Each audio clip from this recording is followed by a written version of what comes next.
सलाम, नमस्ते, सत श्री अकाल। मैं हूं रजा और आप देख रहे हैं रजाग्राफी की अंतरराष्ट्रीय प्राइम टाइम रिपोर्ट। एक वीडियो के अंदर दुनिया की तमाम बड़ी खबर आसान और सिंपल भाषा में आपके सामने। हजरात, बहुत बड़ा खतरा, चीन की तरह हमारे लिए बड़ा खतरा बांग्लादेश बन चुका है।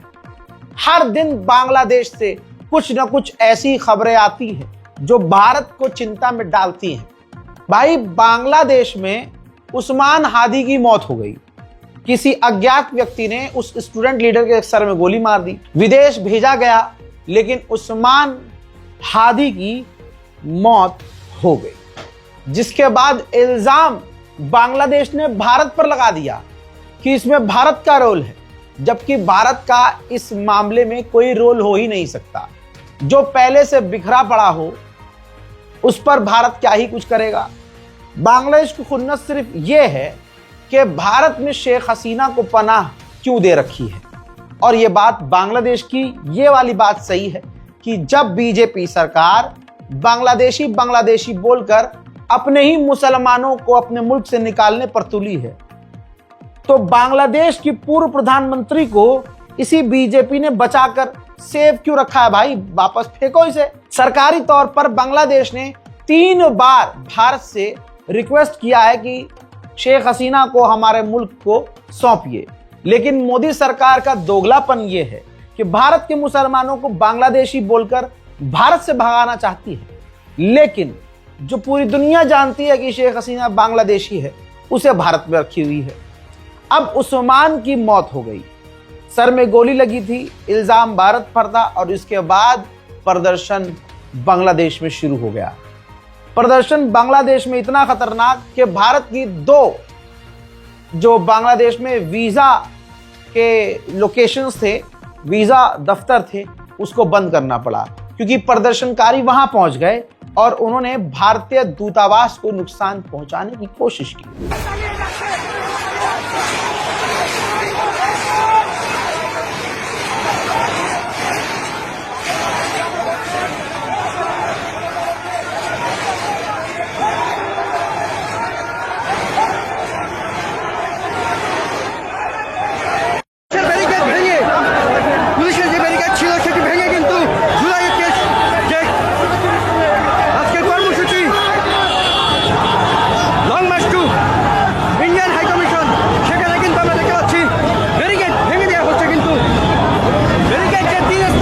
अब इसके बाद भारत के खिलाफ बांग्लादेश में नफरत बढ़ गई। भाई, 7 सिस्टर्स जो कहा जाता है, अरुणाचल प्रदेश, नागालैंड, आसाम, त्रिपुरा, मिजोरम, इन तमाम इलाके को आजाद करने का ऐलान कर दिया गया वहां स्टूडेंट्स के द्वारा। आपकी स्क्रीन पर मौजूद ये जो भी वहां का छात्र नेता है, इसने भारत के 7 स्टेट को कब्जाने की बात कर दी कि हम 7 स्टेट्स, 7 सिस्टर्स को आजाद करेंगे, वहां कब्जा करेंगे, हम ये कर देंगे, वो कर देंगे, भारत का डोमिनेंस चलने नहीं देंगे, हम भारत की तानाशाही चलने नहीं देंगे। जबकि भारत का बांग्लादेश के इंटरनल मैटर में कोई रोल ही नहीं है। सरकार गिर चुकी है, मनचाही सरकार बनी है, लेकिन हिजड़ों से अपना मुल्क संभल नहीं रहा, भारत को गरिया रहे हैं। इसके बाद दोस्तों एक और नेता है, ये छात्र नेता, ये देखिए, हर जगह 7 स्टेट्स को आजाद करने की मुहिम छेड़ दी गई। यानी भारत के टुकड़े टुकड़े करने वाला गैंग बांग्लादेश में एक्टिव हो गया। भारत के क्षेत्रों को, भारत के स्टेट्स को तोड़ने की बात बांग्लादेश का हर स्टूडेंट छात्र कर रहा है। जब यह भारत ने देखा काफी करीब से, तो फिर भारत भड़क गया। भारत ने आधिकारिक तौर पर बांग्लादेश के ऑफिशियल को बुला लिया है, समन कर लिया है, और काफी सख्त सवाल किए हैं और नाराजगी जताई है। जाहिर सी बात है, कुछ कुछ बातें उधर से सही हैं, कुछ कुछ बातें यहां से सही हैं। यहां की बात यह क्लियर है कि भारत का कोई इंटरनल रोल बांग्लादेश में नहीं है, लेकिन वहां की बात यह भी सरासर गलत है कि हमारे क्षेत्रों को तोड़ने की बात की जा रही है। अब जब इलेक्शन पर भारत ने बोला, तो बांग्लादेश भारत पर भड़क गया और कहा कि हमारे यहां इलेक्शन में और इलेक्शन पर सजेशन कोई न दे, भारत हमें सजेशन न दे, हमें सजेशन की जरूरत नहीं है, हम बर्दाश्त नहीं करेंगे। जाहिर सी बात है, जिस सरकार पर इल्जाम लगा हो वोट चोरी करती है। ऐसे में बांग्लादेश यही लाइन बोलेगा।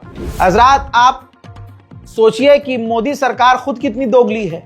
जहां चाइना के साथ अब भजपिल्लों की छाती से छाती मिल रही है और चाइना को अपना दोस्त बता रहे हैं गंदे मुंह से भजपिल्ले, सोचिए भारत की पार्लियामेंट्री रिपोर्ट क्या कह रही है।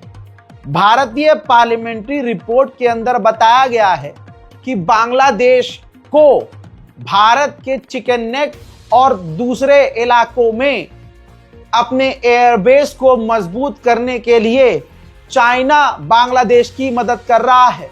जो इलाके भारत के लिए बेहद जरूरी हैं बांग्लादेश पर नजर रखने के लिए, उन इलाकों में मिलिट्री कोऑपरेशन, इंफ्रास्ट्रक्चर को मजबूत करना, स्पेशली मिलिट्री सपोर्ट करना, चाइना बांग्लादेश के लिए सब कुछ कर रहा है।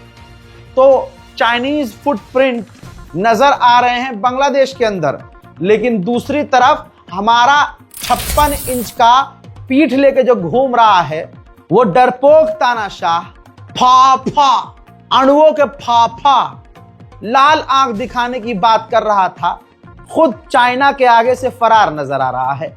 अब मुंह में कुछ फंस गया है, बोल नहीं पा रहा है चाइना पर। वहीं भारत में जो हिंदू समुदाय मुसलमानों का बिल्कुल बेगैरती से बाइकआउट कर रहे हैं, ये कितने बड़े दोगले हैं। इनकी नस्ल, असल और औकात ये देखिए दोस्तों, ये हिंदू संगठनों की औकात देखिए। इनकी औकात हो तो कोई बात औकात पर बात करे भाई। यही जिस सरकार के लिए भौ भौ करते हैं, यही हिंदू संगठन जिस सरकार के टुकड़ों पर कुत्ते की तरह उछलकर रोटियां पकड़ते हैं, औकात इनकी ये है। और औकात इतनी भी नहीं है इनकी कि ये अपने अब्बा से सवाल कर लें कि भारत के मुसलमानों का तो हम पापा बाइकआउट कर रहे हैं, लेकिन ओमान, कतर, यूएई के यहाँ आप जाकर उनका जूता चाट रहे हैं। हजरात, ओमान मुस्लिम देश, इस गद्दार देश की भी औकात ये देखो। भारत के प्रधानमंत्री को ऑर्डर ऑफ ओमान दिया है, ओमान का सबसे बड़ा मतलब खिताब दिया है, सुल्तान हैथम ने सम्मानित किया। भारत ओमान ने ट्रेड एग्रीमेंट पर साइन किया। यानी आप यहां पर जो एक समुदाय, खास समुदाय है, उनको मस्जिदें ऐसे चुपती हैं जैसे, मैं क्या बोलूं समझ तो गए हो यो भैया। औकात इनकी देखिए, मुसलमानों का बाइकआउट हो रहा है और इनका बाप ओमान से जाकर ट्रेड एग्रीमेंट कर रहा है। हम जब भारत में मूल्य नहीं चलने देंगे, मूल्य से कोई बिजनेस नहीं, लेकिन हिंदुओं के लिए विदेशी मुसलमानों के सामान लेंगे। हम है मोदी सरकार, हम है अब सुनिए, फैंटा कल तक खड़ा होकर मुसलमानों को गरिया रहा था पार्लियामेंट में। अरे महामुहिम, ये तालिबान को सपोर्ट करने को कह रहे हैं, ये तालिबान। टाइटल देखिए अब, अजय नव भारत टाइम्स हिंदू अखबार का टाइटल देखो, भारत ने तालिबान से निभाई दोस्ती। आप देख रहे हैं, ये होता है गू खाने वाली कौम की असलियत। गू खाने वाला झुंड, ये उनकी औकात। जो कल तक खड़ा होकर तालिबान को आतंकवादी कह रहा था, तालिबान को गालियां लिख रहा था, अब उत्तर प्रदेश के जो सीएम साहब हैं उनसे कहिए, सीएम साहब हलक में कुछ फंसा है, अब काहे नहीं बोल रहे हैं। एएनआई को तो खड़े खड़े आप चुप बोल देते हैं, वीडियो वायरल होता है, दुनिया देखती है। खाली जगह का नाम बदलने के अलावा क्या किया है बता दीजिए आपने। तालिबान को आतंकवादी बता रहे थे तो आप ही की तो सरकार तालिबान से दोस्ती निभा गई है ना। भारत टाइम्स ने मुंह पर थप्पड़ पे थप्पड़ पेला है, टाइटल ही देख लो। अफगानिस्तान से भारत ने दवाइयों का बिजनेस शुरू कर दिया है, एक्सपोर्ट। भारत ने अफगानिस्तान को दवाइयां एक्सपोर्ट करना शुरू कर दी है। इतना ही नहीं, ये तस्वीर जरा योगी आदित्यनाथ जी को उनके दफ्तर में बड़ा सा प्रिंट आउट लेकर कोई जाकर दिखा दे। छोटा फोटो देख नहीं पाएंगे ना, उम्र न हो गई होगी। योगी आदित्यनाथ जी जरा इसको ध्यान से देखिए, तालिबान का हेल्थ मिनिस्टर भारत में है। और ये तस्वीर हर मुसलमान के फोन में होनी चाहिए, जिन्हें आज का हिंदू आकर गरियाता है कि मस्जिद में अजान बंद करो, तुम आतंकवादी हो, तुम तालिबानी हो, तुम ये हो। तो उनकी नरेटिव पकड़ के ये फोटो दिखाना और कहना देख तेरा बाप किसके साथ खड़ा है। तेरी ही मोदी सरकार तालिबान का भारत में वेलकम कर रही है। नव भारत टाइम्स छाप रहा है कि तालिबान से भारत ने निभाई दोस्ती। चल तेरी। हज़रात, वहीं अफगानिस्तान के अंदर हमारे केले पहुंच गए हैं। ये देखिए, अफगानी खुद ये वीडियो बना रहे हैं कि हमें पाकिस्तान से सामान इंपोर्ट करने की जरूरत नहीं है, भारत अच्छी क्वालिटी के केले हमें दे रहा है। और यहां हिंदू झुंड, इसलिए कहता हूं खबर देखना जरूरी है। मुसलमान आज क्यों हर जगह रेला जा रहा है भारत में, ससुरों को कुछ पता ही नहीं है कि पूरे हिंदुस्तान में चल क्या रहा है। अबे भाई, आप खबर देखो, जिन लोगों को ये खबर पता है।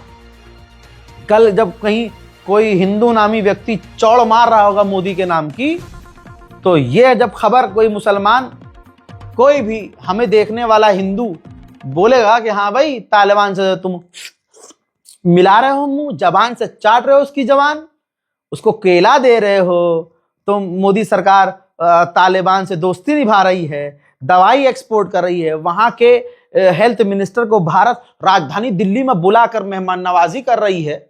तो जब ये बात वो गूंज चाटने वाले सुनेंगे ना, कहेंगे यार इसे तो कौन सा न्यूज चैनल देखते हो, पाठशाला में तो हिजड़े वो बताते नहीं है, ये तमाम ये गोदी मीडिया वाले हैं ना, ये तो ये नहीं बता रहे थे, कौन सा न्यूज है। फिर आप कहेंगे चौड़ में रजाग्राफी नाम है काफी। उधर यूएन के अंदर भारत ने पाकिस्तान को तेल लगाकर बजा दिया है, एकदम पटापट पटापट। साफ साफ कहा कि भैया पाकिस्तान के आसिम मुनीर को फुल पावर और खुली छूट दे दी है, और पूर्व प्रधानमंत्री को जेल में इमरान खान को सड़ाया जा रहा है। यह काहे की डेमोक्रेसी है। आतंकवाद को पाल रहा है पाकिस्तान और बढ़ावा दे रहा है Pakistan. That the treaty will be held in abeyance until Pakistan, which is a global epicenter of terror, credibly and irrevocably ends its support for cross-border and all other forms of terrorism. Pakistan, of course, has a unique way of respecting the will of its people by jailing a prime minister, by banning the ruling political party, and by letting its armed forces engineer a constitutional coup through the 27th Amendment and giving lifetime immunity to its Chief of Defence Forces. Let me be clear. India will counter Pakistan-sponsored terrorism in all its forms and manifestations with all its might. Madam President, in closing, with abiding faith in multilateralism, India... हजरात, इस मोदी सरकार के ऊपर मत रहिएगा।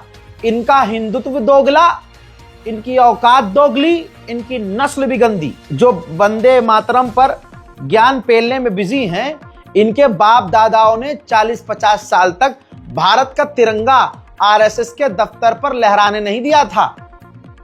जिनके बाप दादाओं ने भारत की आजादी की एक लड़ाई भी नहीं लड़ी, बल्कि अंग्रेजों के यहां इनके माता पिता झाड़ू पोछे का काम करते थे, वो आज सत्ता में आकर देशभक्ति की बातें कर रहे हैं। भाई तभी तो इतिहास इनका कुछ है ही नहीं, तभी तो एनसीईआरटी किताबें हो, इतिहास की किताबें हो, उसमें से पन्ने फाड़ रहे हैं, चैप्टर डिलीट करवा रहे हैं और चैप्टर नए नए ऐड करवा रहे हैं अपना फर्जी इतिहास लिखकर, क्योंकि इनका इतिहास कुछ है ही नहीं। चाइना के सामने चू नहीं निकलती मोदी जी की, लेकिन दोस्ती निभाने में आगे है चाइना से। दोगलापन और गद्दार, असली गद्दार कौन है देश के? मुसलमान गद्दार नहीं है। अजीत डोवाल का बयान 10 मर्तबा दिखा चुका हूं। माननीय अजीत डोवाल ने कितनी बार यह कहा कि आईएसआई ने मुसलमान कम हिंदू ज्यादा रिक्रूट किए हैं। भाई ऑपरेशन सिंदूर के दौरान जिसने भारत की जासूसी की कौन निकला? हिंदू।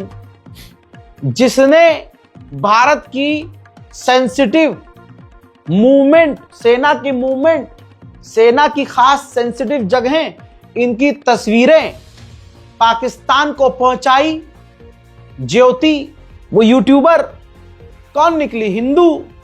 उसका वीडियो तुम्हें कहीं ना कहीं मिल जाएगा। जब वो पाकिस्तान में एंटर कर रही थी ना, करती थी, तो जब उसका पासपोर्ट चेक करते थे भारतीय अधिकारी सीआईएसएफ बीएसएफ वाले, तो कहती थी BJP India Haryana, BJP Haryana. आप समझ रहे हो? वो वीडियो आज भी मौजूद है। तो भाजपा के समर्थक देश की गद्दार, यही है पूरी असली कहानी। तो चाइना भारत के खिलाफ क्या क्या कर रहा है। अरुणाचल प्रदेश में कब्जा कर लिया और ऐलान कर दिया, योगी की तरह उस इलाके का नाम बदल दिया। ठीक, उसके बाद क्या किया, बॉर्डर, भारतीय बॉर्डर के करीब कम से कम 200 किलोमीटर दूरी पर उसने अपने 70 से ज्यादा फाइटर जेट के हैंगर बना लिए और इतनी मजबूत हवाई पट्टी बनाई कि ड्रोन समेत बड़े कार्गो जहाज हथियार लेकर उतर सकते हैं। भारत के खिलाफ ये सब हो रहा है। अब मोदी जी की बारात के लिए तो तैयारी नहीं कर रहा वो।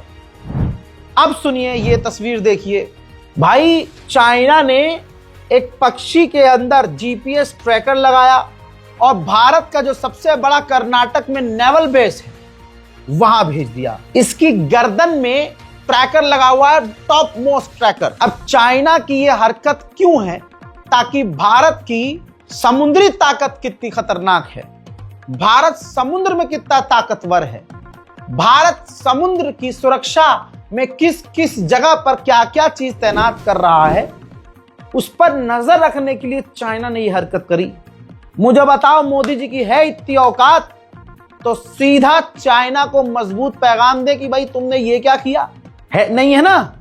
फौ सबको पता है कि राजधानी दिल्ली में पोल्यूशन कितना है, इतना गंदा पोल्यूशन है कि आप सोच नहीं सकते।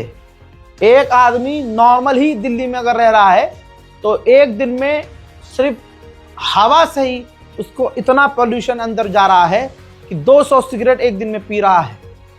इतनी खतरनाक हवा है।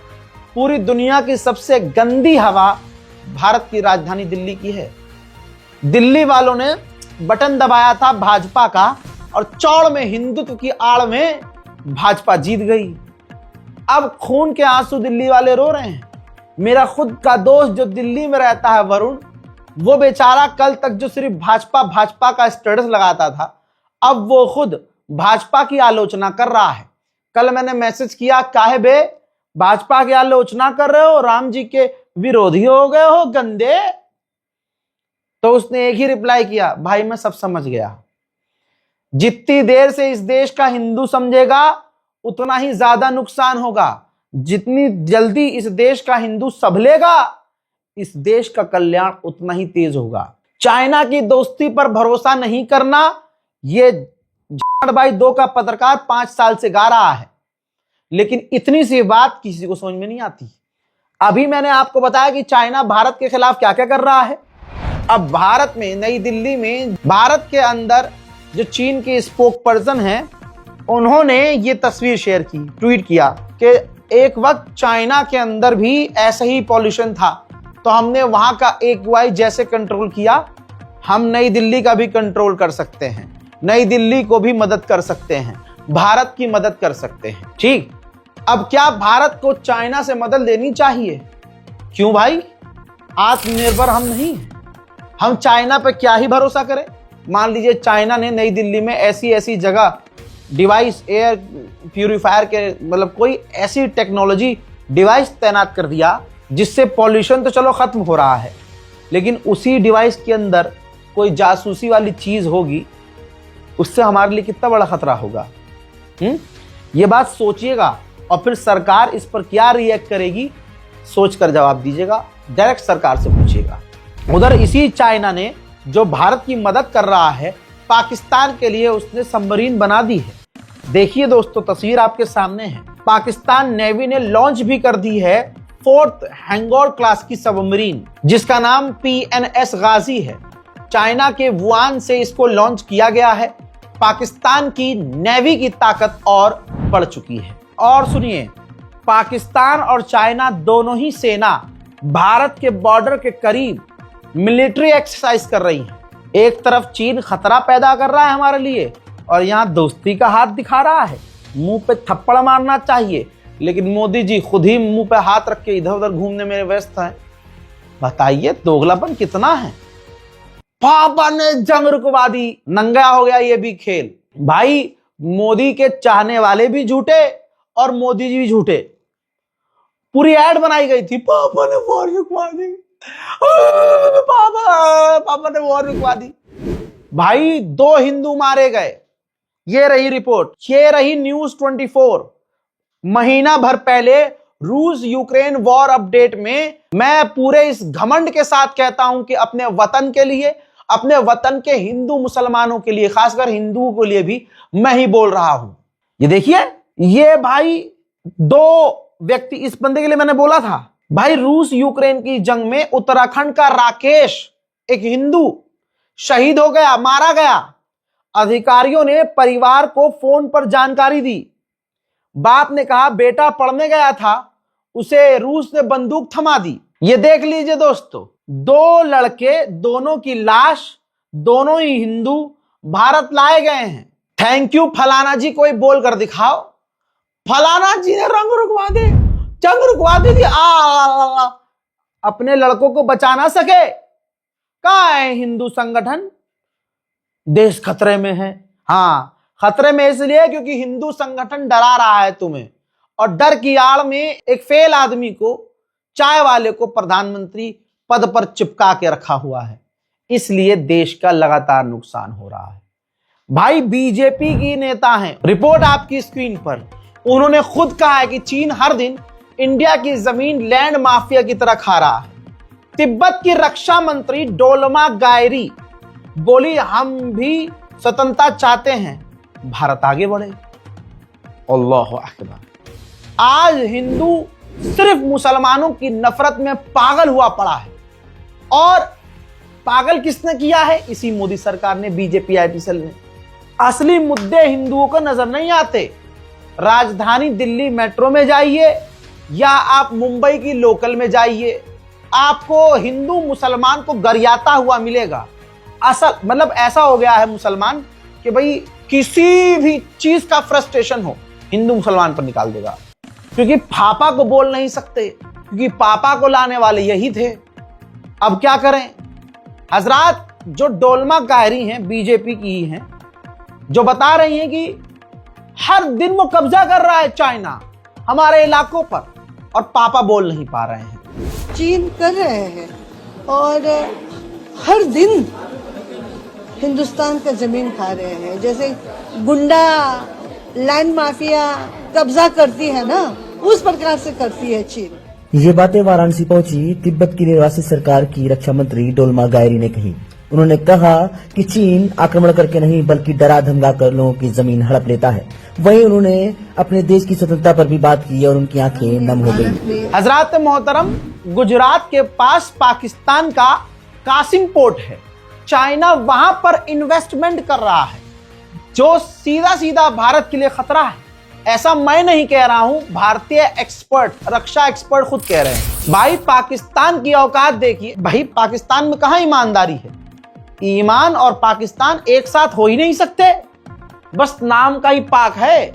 आप बताइए, पाकिस्तान की एक उम्मीद थी किरण, इमरान खान, जो बंदा कुछ कर सकता था पाकिस्तान के लिए। क्या किया पाकिस्तान ने? जिंदगी नरक कर दी है। रिपोर्ट यह है कि भाई पाकिस्तान की जो पूर्व प्रधानमंत्री इमरान खान की जो बहन थी, अब उनके ऊपर एंटी टेरर लॉ लगा दिया। अब सोचिए, सिर्फ अपने भाई से मिलने की चाहत में एक बहन तड़प रही थी, पाकिस्तान सरकार ने उस पर आतंकवादी वाला लॉ लगा दिया है और धाराएं लगा दी हैं। लो, ये नया पाकिस्तान है।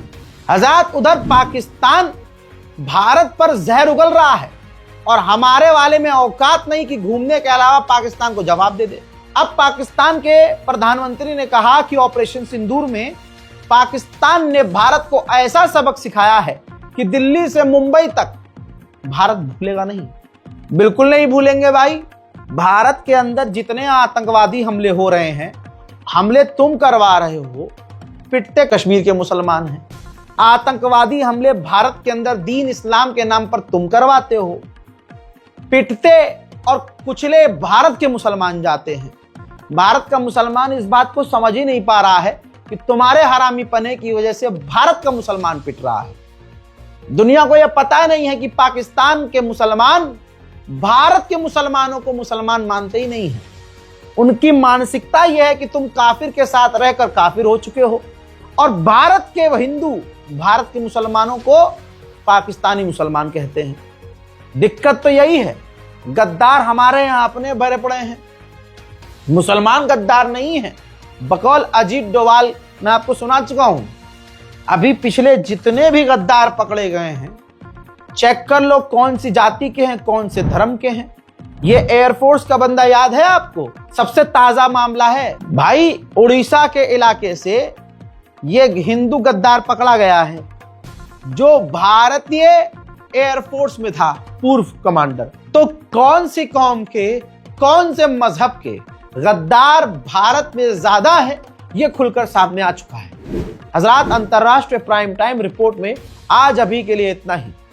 अपनी दुआओं में मुझे याद रखिएगा, मेरे लिए दुआ जरूर कीजिएगा और रिपोर्ट को शेयर करना बिल्कुल मत भूलिएगा। फिलहाल के लिए इतना ही, वस्सलाम।